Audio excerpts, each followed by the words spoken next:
Donald Trump est revenu avec un nouveau slogan. C'est le calme avant la tempête. Mais cette fois, ce slogan signifie beaucoup de choses, puisque les États-Unis ont rejeté les propositions iraniennes pour mettre fin au conflit.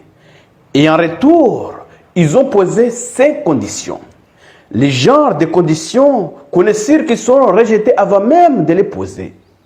Et cela signifie qu'ils vont nous dire peut-être bientôt qu'il n'y a pas une solution diplomatique, nous sommes obligés de passer aux choses sérieuses, comme avant le 28 février. Ils avaient dit la même chose. Il n'y a pas une solution aux négociations, nous sommes obligés d'aller chercher d'autres solutions. Je vais directement entrer en profondeur pour vous présenter les conditions posées par les États-Unis. Et lorsque vous aurez tous ces détails, vous comprendrez qu'il n'y a pas pour l'instant une solution diplomatique. Parce que les conditions posées par les États-Unis sont totalement inacceptables pour Téhéran.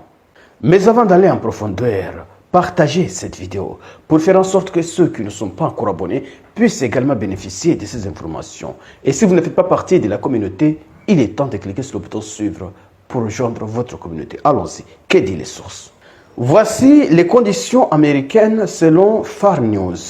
Premièrement, aucune compensation, ni dommages et intérêts versés à l'Iran. Donc, les États-Unis refusent, oui, d'indemniser les infrastructures endommagées par ces tirs.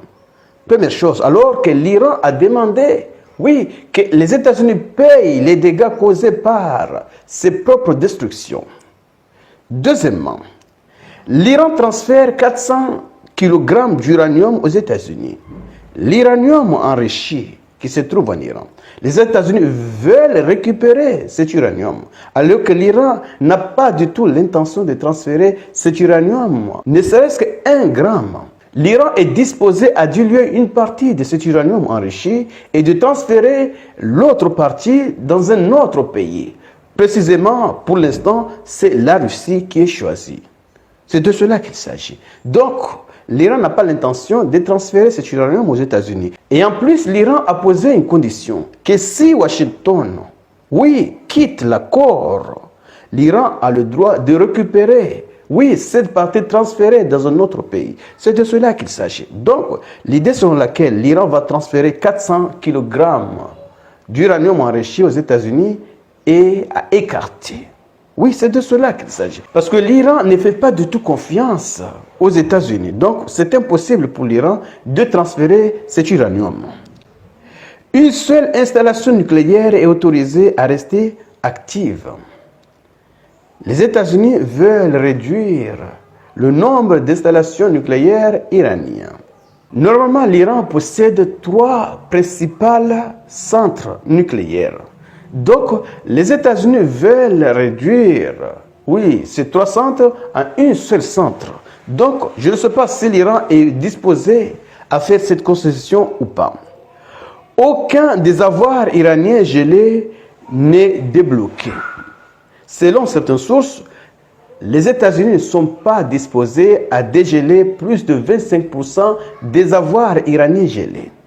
Et ça, cela signifie que les États-Unis ne souhaitent pas faire des concessions. Pas même l'argent iranien gelé à l'extérieur, les États-Unis ne souhaitent pas dégeler cet argent. Comment l'Iran est censé négocier dans ces conditions? Les États-Unis refusent d'indemniser. Les États-Unis veulent que l'uranium soit transféré aux États-Unis. Les États-Unis veulent que l'Iran réduise le nombre de ses centrales. Et en plus, ils ne souhaitent pas que l'argent iranien bloqué à l'étranger soit restitué à l'Iran. Dans ce cas-là, ce n'est plus une négociation. Oui, c'est une capitulation. C'est de cela qu'il s'agit. Le cessez-le-feu est conditionné aux négociations non garanties, alors que l'Iran souhaite une fin définitive du conflit. C'est de cela qu'il s'agit.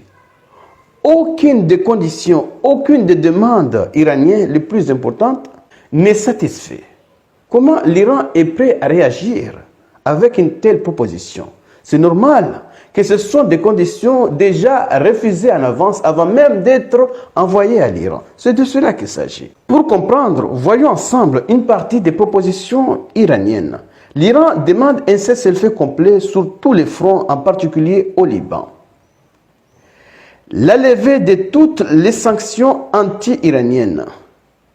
Le déblocage des avoirs iraniens gelés, une compensation pour les dommages de guerre, la reconnaissance de la souveraineté de l'Iran sur le territoire d'Ormuz. Et aucune de ces demandes n'a été satisfaite. Comment l'Iran est censé accepter une telle proposition? Donc, si c'est comme ça, il n'y aura pas d'accord. Donc, ils vont peut-être reprendre les hostilités. Oui.